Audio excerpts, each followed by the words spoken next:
커피 좋아하시나요? 커피의 역사는 고대 에티오피아에서 시작되어 중동, 유럽, 그리고 전 세계로 퍼져나간 복잡하고 흥미로운 여정을 가지고 있습니다. 한국에는 1890년대에 커피가 처음 소개되었으며 고종이 러시아 공사관에서 커피를 접한 후 즐겨 마시게 되었다고 전해집니다. 이 시기에 서울 중구정동에 최초의 커피하우스인 손탁호텔이 세워지기도 했죠. 한국인들의 커피 사랑은 유명합니다. 한국인은 연간 1인당 약 367잔의 커피를 소비하며 이는 전 세계 평균의 약 2배에 해당한다고 합니다. 커피는 한국인의 일상에서 필수적인 음료로 자리 잡고 있으며 특히 아메리카노는 모든 연령대에서 가장 선호하는 음료로 2007년부터 16년 연속 판매량 1위를 기록하고 있습니다. 물론 부동의 1위 자리를 놓치지 않는 믹스커피를 제외한 원두커피에 한정된 이야기죠. 아무리 원두커피가 일반화되고 카페가 많이 생겨도 한국인의 믹스커피에 대한 애정은 뛰어넘기 힘든가 봅니다. 오늘 사연의 주인공은 이런 커피를 사랑하는 커피 애호가인 미국인 여성입니다. 그녀는 세계 최대의 커피 소비국인 미국에서 한국의 커피가 두각을 드러내고 있다고 이야기하는데요. 대체 무슨 일이 벌어지고 있는 걸까요? 오늘의 사연 들어보시죠. 안녕하세요. 저는 샌프란시스코에 살고 있는 커피 애호가 앨리스입니다. 저는 솔직히 말해 커피 없이는 절대 살아갈 수가 없어요. 커피를 마시지 못하게 된다니 상상하기만 해도 정말 끔찍하네요. 매일 아침 눈을 뜨자마자 아래층으로 내려가면 전날 밤에 커피콩을 넣고 예약해둔 커피 머신이 뽑아낸 신선한 커피향이 주방을 가득 채우고 있어요. 이 향기가 제 하루의 시작을 알리는 일종의 알람 같다고 할까요? 토스트를 굽고 계란 프라이와 베이컨을 곁들인 아침 식사를 하면서 마시는 그 따뜻한 커피 한 잔, 그 순간은 정말 이 세상에서 가장 큰 축복이라고 생각해요. 일하다가 잠시 머리를 식힐 때는 시원한 아이스 아메리카노가 제 최고의 동반자랍니다. 얼음이 가득 찬 유리잔에 아메리카노를 따를 때 그 투명한 색과 함께 머릿속까지 맑아지는 느낌이에요. 디저트와 함께 즐기는 커피는 또 다른 차원이죠. 진한 초코 브라우니를 한 입 먹고 씁쓸하면서도 깊이 있는 원두 커피를 마실 때의 조화는 정말 끝내주죠. 치즈케이크와 산미가 있는 과일향의 커피를 함께 마시면 정말 입안이 즐거워져요. 그리고 미국인이 사랑하는 도넛은 커피와 더할 나위 없이 찰떡궁합입니다. 오후에는 부드러운 카페라테를 마시면서 마음을 편안하게 가다듬어요. 그 고소한 우유 거품과 커피의 조화가 얼마나 위로가 되는지 몰라요. 그리고 휴일이 되면 야외 카페에 앉아 햇살을 즐기며 마시는 커피 한 잔이 정말 특별해요. 때로는 캐러멜 마키아토나 말차 라테 같은 독특한 커피도 시도해보면서 새로운 영감을 받기도 하죠. 커피는 그저 음료가 아니라 제 일상에 스며들어 저와 함께 살아가는 존재입니다. 미국에는 정말 많은 카페들이 있답니다. 지역별로 특색이 강하고 개인이 운영하는 작은 카페부터 전 세계적으로 유명한 체인점까지 그야말로 다양하죠. 물론 스타벅스처럼 세계 1위의 커피 기업도 있지만 오히려 한정된 지역에만 있는 독특한 카페들이 더 많아서 그곳을 찾아다니는 재미가 쏠쏠해요.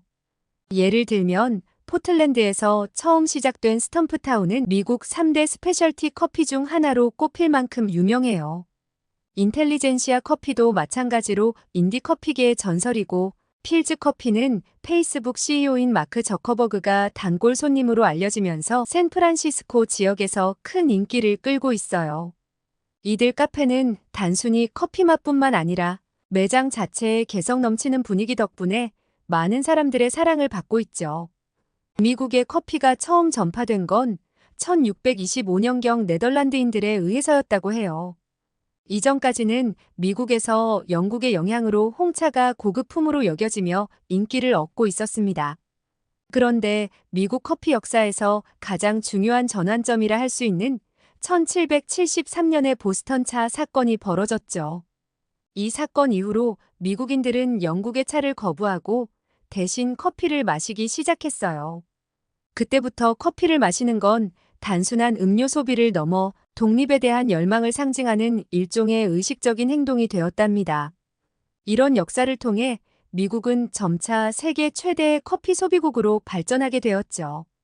미국인들은 물보다 커피를 더 많이 마신다라는 말이 있을 정도로 커피는 미국인들의 일상에서 떼려야 뗄 수 없는 존재예요. 미국에서 커피로 유명한 지역 하면 어디가 떠오르시나요? 스타벅스 1호점이 있는 시애틀도 특유의 음울한 분위기가 커피와 너무나 잘 어울리는 곳이죠. 그런데 커피로 말하자면 샌프란시스코도 결코 지지 않는다고 생각해요. 해마다 커피 애호가들에게 최고의 도시를 선정하는데 작년에는 제가 살고 있는 캘리포니아주의 샌프란시스코가 1위를 차지했어요. 내년엔 또 어떤 도시가 1위로 선정될지 벌써부터 기대되네요. 저는 사실 맛있는 커피를 찾아 미국 전역을 여행하는 걸 굉장히 좋아해요. 새로운 도시에서만 맛볼 수 있는 특별한 커피를 찾는 건 언제나 저를 설레게 하거든요. 아, 커피 이야기에 푹 빠져서 제가 이야기할 내용을 깜빡할 뻔했네요. 오늘은 제 여동생 니키에 대해 이야기를 해볼까 해요. 니키는 대학을 막 졸업하고 이제 일을 시작한 사회초년생이에요. 니키는 예전에 한국에 교환학생으로 다녀왔는데 한국에 다녀온 뒤로 애가 늘 멍해 있고 기운이 없어 보이더라고요. 왜 그러냐고 물어봤더니 한국에서의 생활이 너무 그리워서 미국에 돌아와도 머릿속에서 한국 생각이 떠나지 않는다는 거예요. 생각해보면 니키가 한국에서 정말 좋은 시간을 보낸 건 맞아요. 매일 SNS에 올라오는 사진들만 봐도 교환학생으로 공부하러 간 건지 아니면 놀러 간 건지 구분이 안 될 정도였거든요. 제가 그 얘기를 했더니 니키가 나 한국에 놀러 간 게 아니라 먹으러 간 거야 라고 하더라고요. 물론 농담이었지만 그만큼 한국 음식이 자기한테 잘 맞았다고 했어요. 자기는 분명 전생에 한국인이었을 거라고 말하기까지 하더라고요. 한국식 바비큐나 비빔밥 같은 음식이야 외국인들에게도 워낙 맛있기로 유명하잖아요. 그런데 니키는 이런 유명한 한국 음식만 좋아하는 게 아니었어요. 정말 외국인들이 먹기 힘들 법한 매운 음식이나 독특한 음식도 아주 잘 먹었죠. 순대라든지 매콤한 떡볶이, 쭈꾸미 볶음 같은 걸 너무 좋아했어요. 심지어는 처음 들어보는 청국장이라는 음식까지 그립다고 할 정도였어요. 언니 김치라고 다 같은 김치가 아니야. 미국에서 흔히 김치라고 하면 배추김치인데 니키는 한국에서 먹은 깍두기, 오이소박이, 보쌈김치까지 온갖 김치 이름을 줄줄이 말하면서 각각의 김치가 어떤 매력을 가지고 있는지 장황하게 설명하기 시작했어요. 김치에 대해 이렇게나 열정적으로 설명하는 사람은 처음 봤어요. 묵은지 김치찌개가 얼마나 맛있는지를 계속 이야기하더라고요. 그 말을 들을 때마다 저는 매운 음식을 잘 못 먹으니 크게 공감은 못했지만 니키가 한국에 얼마나 깊이 빠졌는지는 확실히 알 수 있었죠. 니키는 한국에 대한 그리움을 달래기 위해 한국 음식을 찾아다니는 데 열심히 해요. 덕분에 저도 한국 음식에 대한 정보가 날로 늘고 있어요. 요즘 미국에서 이렇게나 한국 음식이 퍼져 있구나 하고 놀라는 일이 많답니다. 예전에는 한국 음식을 먹으려면 코리안타운까지 가야 겨우 구할 수 있었어요. 그런데 이제는 근처의 마트에도 한국 식품이 넘쳐나더라고요. 얼마 전에 니키랑 트레이더스 조에 갔는데 한국 냉동김밥이 엄청나게 인기인 걸 보고 깜짝 놀랐어요. 한 사람당 살 수 있는 개수도 제한해뒀더라고요. 니키도 바로 몇 개 집어서 냉동실에 쟁여놓았죠. 저도 한번 먹어봤는데 정말 간편하면서도 맛있더라고요. 야채가 가득한 비건 음식이고 요즘 같은 바쁜 아침에 딱인 것 같아요. 그리고 비비고라는 브랜드 아시죠? 이젠 미국 마트 어디를 가든지 쉽게 볼 수 있는 브랜드가 됐어요. 저는 비비고의 왕만두를 너무 좋아해서 가끔 밤에 출출할 때 야식으로 먹곤 해요. 만두라서 기름질 줄 알았는데 생각보다 담백하고 깔끔하게 맛있더라고요. 니키도 가끔 저한테 장난으로 언니 한국 음식도 점점 익숙해지는 거 아니야? 하고 말해요. 정말 한국 음식이 친숙해지는 걸 느끼고 있어요. 불닭볶음면도 잊을 수 없죠. 얼마 전엔 미국의 유명 셀럽인 카디비가 불닭볶음면을 먹는 영상이 올라와서 화제가 되기도 했어요. 유럽의 어느 나라에서는 너무 매워서 금지되었다는 얘기도 있더라고요. 저는 솔직히 한 입 먹어보고 바로 포기했어요. 너무 매워서 눈물이 나더라고요. 니키는 그런 저를 보면서 언니 아직 멀었네 라고 놀리더라고요. 매운 음식에 도전하는 사람들에겐 이 불닭볶음면이 필수 코스가 된 것 같아요. 또 우리 동네에 한국식 컵밥 가게가 있는데 항상 줄이 길게 늘어서 있어요. 간편하면서도 한국적인 맛을 그대로 살린 메뉴들이 인기가 많더라고요. 사실 컵밥이 뭔지 처음 들어봤을 때는 이게 한식이 맞나 싶었어요. 일반적인 비빔밥이나 불고기 덮밥이 아니라 그날 본 컵밥은 아주 독특했죠. 주문 방식도 참 신기했어요. 자신이 원하는 재료를 선택하면 밥 위에 소스와 함께 재료를 얹어주는 방식이었어요. 만두, 치킨, 소고기, 당면까지 선택할 수 있는 재료가 정말 다양하더라고요. 니키는 늘 그렇듯이 닭강정과 잡채를 올려서 매콤달콤한 소스를 얹은 컵밥을 주문했고, 저는 소고기와 채소, 당면을 고른 후 매콤한 양념을 뿌려 먹기로 했어요. 살짝 매콤한 양념 덕에 맛이 더 살아나더라고요. 정말 주문하고 얼마 지나지 않아 컵밥이 금방 나왔는데 그 속도에 놀랐죠. 패스트푸드처럼 빨리 나오긴 하지만 미국의 일반적인 패스트푸드와는 전혀 다른 맛이었어요. 소고기와 당면이 어우러진 컵밥을 한 입 먹었을 때 정말 모든 재료가 완벽하게 혼합된 맛이 느껴졌어요. 재료들이 각자 따로 놀지 않고 조화롭게 어우러져서 입안 가득 행복이 퍼졌죠. 그날 컵밥을 먹는 동안 여러 가족들이 아이들과 함께 와서 컵밥을 사가는 걸 봤는데 그게 또 재밌었어요. 아이들도 즐길 수 있는 맛이라 가족 단위로 많이 찾더라고요. 맛있을 뿐만 아니라 편리함도 컵밥의 장점이었어요. 정말 몇 분도 안 걸려서 나오고 손에 들고 먹기에도 딱이었으니까요. 미국에서 패스트푸드를 많이 접했지만 컵밥은 그들과는 또 다른 매력을 가진 새로운 한식 패스트푸드였어요.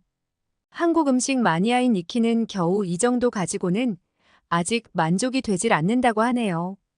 그래도 제가 보기엔 꽤나 다양한 한국 음식을 미국에서 맛볼 수 있어서 만족스러운데 말이죠. 한국을 들어다가 미국에 가져다 둘 수는 없는 거 아니겠어요?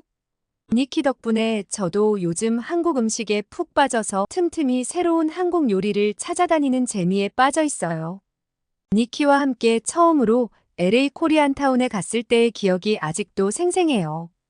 코리안타운에 처음 갔을 때는 여기가 미국이 아니라 마치 한국에 온 것 같은 착각이 들었거든요. 한국어로 쓰인 간판들과 거리 곳곳에 늘어선 한국 음식점들 정말 신기했어요.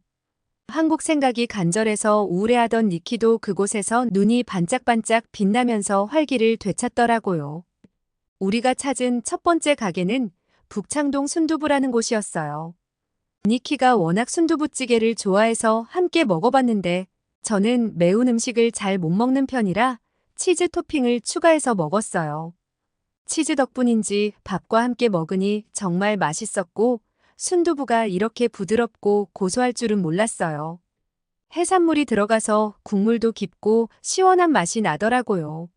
먹는 동안 땀이 나긴 했지만 다 먹고 나니 몸이 개운해지는 기분이었어요.